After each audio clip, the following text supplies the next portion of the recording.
Hello mga manay! Isang magandang araw sa ating lahat. Kamusta kayo dyan? Sana ay nasa mabuti kayong kalagayan.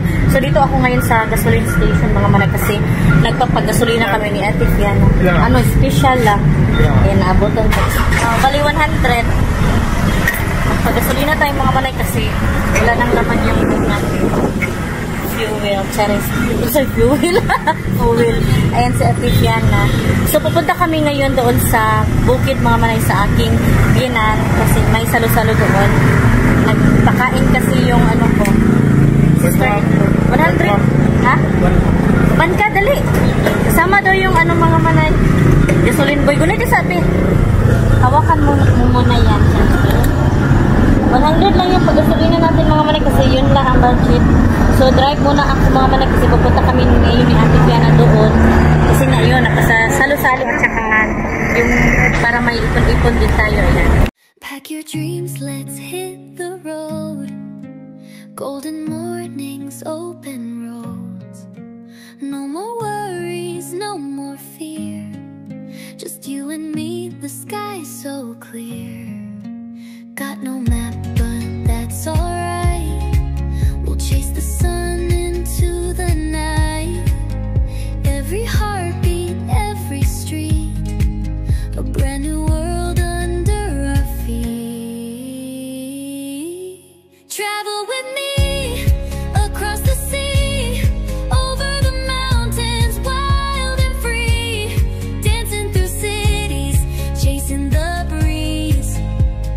Come on, travel with me, travel with me, where dreams run deep, over the rivers, across the fields, laughing with stars in a sky so sweet.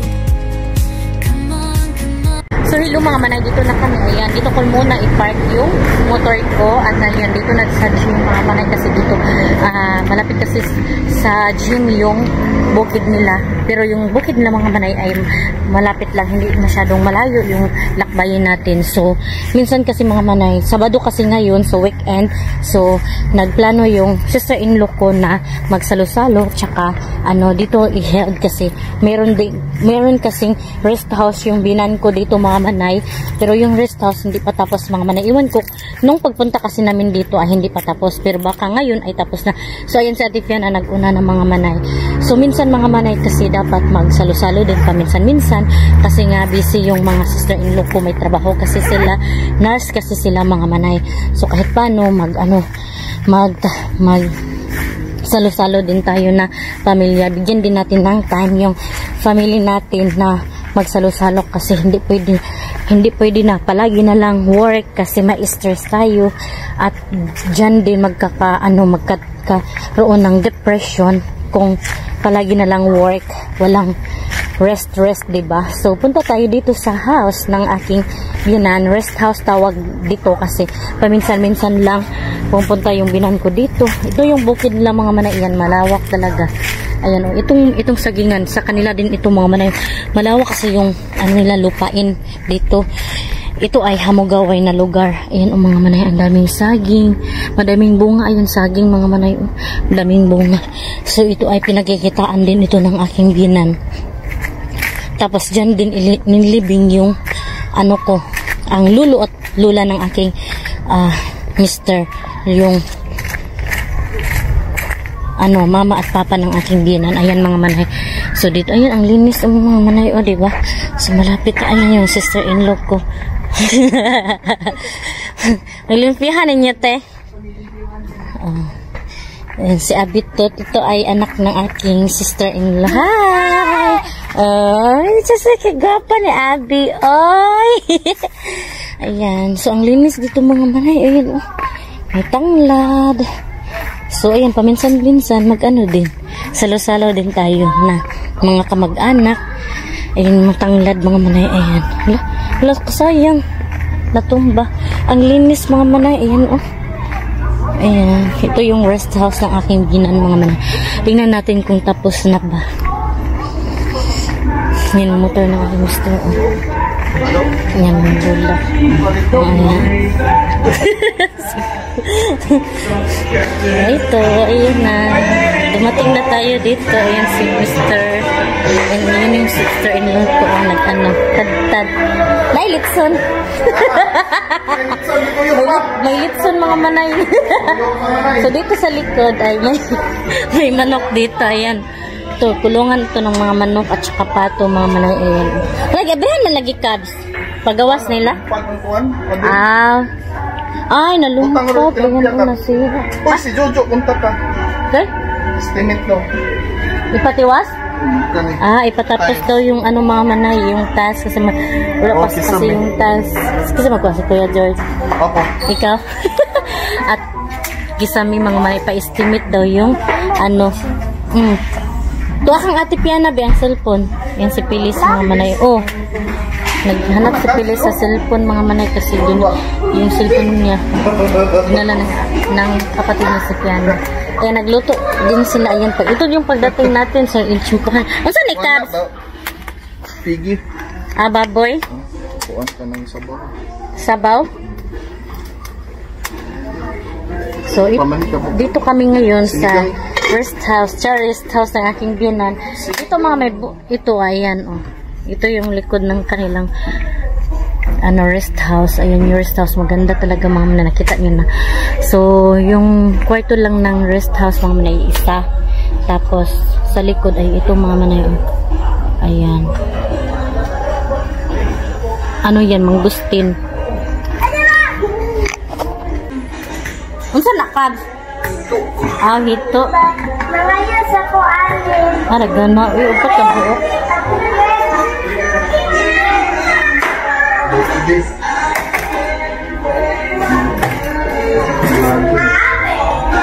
Busog ba na ni mo? Itour ko kayo dito sa paligid ng rest house ng aking biyanan mga manay. Dito sa labas ay may ano nila durian. Tsaka may dami silang ano dito, prutas. May ano dyan, ayan o, lansunis. May mga tanim dito na mga ano, tanglad lang. Pero mga gulay mga manay, wala. Wala silang ano dito kasi mga prutas lang at saka saging at saka mga bulaklak. Ayan, may ano sila o. Anong tawag nito? Ay biyasong mga manay. Mga bulak na aking ginanay. Ano kasi sila dito? May ano tawag yan ay nag-alaga ba? Nag-caretaker sa ano niya sa kanyang rest house. Ayan o, may mga tanim na bulaklak. Ayan, sa paligid. Nahiya ako mag-video sa loob mga kasi andun yung mga ibang kamag-anak ng ating binanba. Nag-ano sila, nagluto-luto. Tapos ako mahiya ako mga manay. Hindi kasi ako mahilig. Sa totoo lang, hindi ako mahilig magluto kasi mga manay eh. At naintindihan naman nila yun. Andun din yung sister-in-law ko mga manay. Nahiya ako sa sister-in-law ko. Sa totoo lang. Ano, mababait naman sila mga manay. Ano, mga galantik kasi sila at mga respectful. At saka, ano talaga kayong mga nurse kasi mga manay. Bongga ba? Ano, respetuhan talaga. Hala, kawawa yung ano ba? Malaki yung respeto ko sa kanila mga manay. Kaya nahihiya ako. Hala, kasayang ng ano. Limon, ano tawag dito eh? Anong tawag yan? Lansunis. Natumba. Ayan o, sayang mamay, ang laki pa. So ito yung likod ng bahay nila mga manay. Ayan. Ayan o. Tapos yan ay kulungan ng mga manok at saka pato. Pero ano na, nakalabas na yung mga hayop mga manay kasi natumbahan daw ng iwan ko anong natumba. May kahoy siguro na natumba tapos nasira. Ayan, na lumabas na lahat. Ayan o. Hala, kasayang. Nawala na yung mga ano, mga manok at saka pato. Yung mga manay, yung ano, git-git ng tawag niyan eh. Ito mga manay, yung ginawa nilang anong tawag niyan para gawin para makulong yung mga kuan na sira. Ay, oo, natumba nga pala sa ano. Yan, limonsito kaya nasira mga manay. Iyan oh. Kaya pala na ano, kaya pala na nakalabas yung makuan kasi ayan, natumbahan yung net. Tawag, ayan, net pala mga manay. Yung net na kulungan nila natumbahan ng lansunis. Ayan, kasayang ng lansunis mga manay kasi ano, laki ba tapos natumba. Sabihin ko siya. Kabs! Kasayang lagi sa salansunis, Kabs, natumba. No, kadako, raba mo rin nangatanggal ang kuan. Ayan, magsabaw. Sabaw yan. Magsugba ka? Ayan si Mr. na magsugba daw siya ng hito. Kasayang atong Kabs, no, hulog na noon ang mga, gawas na ang mga manok ba? Mga manok ugkuan. Bato. Ha? Pero nara din ang tuyok. Ay. Wala kadaghan anak Kabs. Ay, bila nakabuok. Upat? Hipay. Lima? Hito, hipay. Hipay. Yan hito. Itong mga manay tapos ugbahin daw yan ni Mr. Magkuha daw ako ng tanglad. Ay, ayun na para si Ate Piana. Nagkuha na ng tanglad. Kasayang anak binu natumba. Ayan si Ate Piana kumuha ng mga manay. Ayan, hi Ate. Ayan, nahihiya si Ate. Ayan. Ito si Ate Piana, mga may malaki na. Tapos, ano na to, dalaga. Nahihiya sa camera, mga manay. Ayan yung magpa-video. Kaya minsan, hindi nyo talaga makikita yung si Piana at si Pili sa video ko. Kasi nahihiya sila magpa-video. Ayan si Ate Piana. Ayan, behind no. Hi. Hi. Ayaw. Ayan, nahihiya talaga siya, mga manay. So, ayan. Tama, masiguro na, be. Tama. Daghan naman na. Gusto mo daw ingon? Kasi ambon. 5 ramang good. So, ayan. Sabi ni Mr. kuha daw ako ng tanglad. Tapos, kumuha na pala si Ate Fiana. So, ito yung ganap namin dito sa rest house ng aking binan. Ala, so ito si Gabriel. Yung mga anak ng aking sister-in-law. So, dito si Mr. sugba mga manay. Ayan. Saan ang gigamit ka? Sa social ano eh. Dito siya sugba. So ayan yung hito mga manay. Lagyan na ni Mr. na hito. Hito. Lagyan niya yung tanglad. Ayan.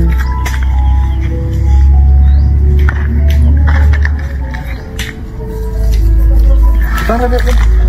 Tangan o tanglad para lami niya.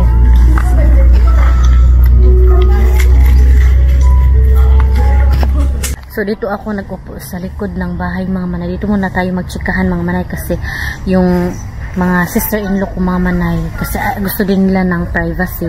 Kaya nakikita nyo naman na wala akong mga videos sa kanila kasi ayaw din nila magpa-video kasi gusto nila ng privacy. So respetuhin din natin yung yung life nila na ayaw nila magpa-video. Kaya nakikita nyo naman na madami akong mga vlogs na wala talaga sila sa aking video. So yung mga nagtatanong pala mga manay tungkol sa aking mama at papa kung hiwalay na ba sila, hindi sila hiwalay mga manay na lang, si mama gusto lang sa bukid na titira kasi ayaw niya doon sa malaking bahay kasi ganun talaga mga manay yung kapag tumatanda na tayo mga manay, gusto lang talaga natin ng tahimik na buhay mga manay kasi si mama ayaw doon sa malaking bahay tapos gusto niya doon sa bukid kasi gusto niya na magtanim-tanim ganun kasi malawak kasi yung bukid ng aking kapatid. Gusto niya mga manay na magtanim-tanim at saka gusto niya ng tahimik kasi doon sa bahay mga manay maingay kasi doon madaming music tapos madaming mga sasakyan tapos okay lang naman sila mama at papa. Si papa ay hindi naman siya, ayaw kasi niya doon sa bukid kasi hindi niya yung nature yung magtanim-tanim ng bukid kasi hindi sila magkasundo sa ganyang bagay kasi si mama ay lumaki sa bukid tapos si papa naman ay lumaki sa mga papers work kasi si papa mga manay ay mahilig sa opisina kasi nga teacher yun si papa, retired teacher, tapos si mama naman ay lumaki sa bukid. So yun, kaya nasanay na si mama na sa bukid talaga magpuyo mga manay, manirahan ba no, na sanay si mama doon. Kaya yun, malayo sila sa isa't isa. Kaya si mama ay hindi talaga umuwi doon sa malaking bahay. Kaya andoon siya sa bukid. So yun ang totoong dahilan kung bakit si mama andun sa bukid tapos si papa andun sa malaking bahay. Hindi talaga hiwalay mga manay kasi hindi din sila mama magtapad ano pa, yung magtabi matulog kasi matanda na nga. Yun, siguro dadaan talaga tayo lahat yan mga manay. Siguro ganyan din siguro. Iwan ko sa iba mga manay kasi si mama at papa, okay lang naman ang relasyon nila. Pero iba yung kahiligan nila dalawa. So, hindi natin sila ma-blame kung ayan lang magtabi kasi matanda na din. Ganon talaga siguro. Hindi natin alam sa iba mga manay. Siguro kung ang iba ay pag kung dumadaan na matanda ay ganyan. Pero sa iba ay sweet pa din. Pero sa mama at papa hindi na talaga hindi na silang tatabi kasi matanda na at iba-iba din yung kahiligan nila. Pero okay naman yung relasyon nila mga manay. So ayan, yun ang ating update sa hiwalay issue. So ayan, dito tayo mga manay, napakatahimik talaga dito at saka thanks God kasi maganda yung panahon, hindi mainit, hindi din maulan. Ayan, yung clouds mga manay, para siyang uulan, dag-umba, pero hindi siya tutuloy na uulan. So yun si Mr. nagsugba si Mr. doon. Ayan, nagsugba siya ng hito, nakita niyo naman kanina.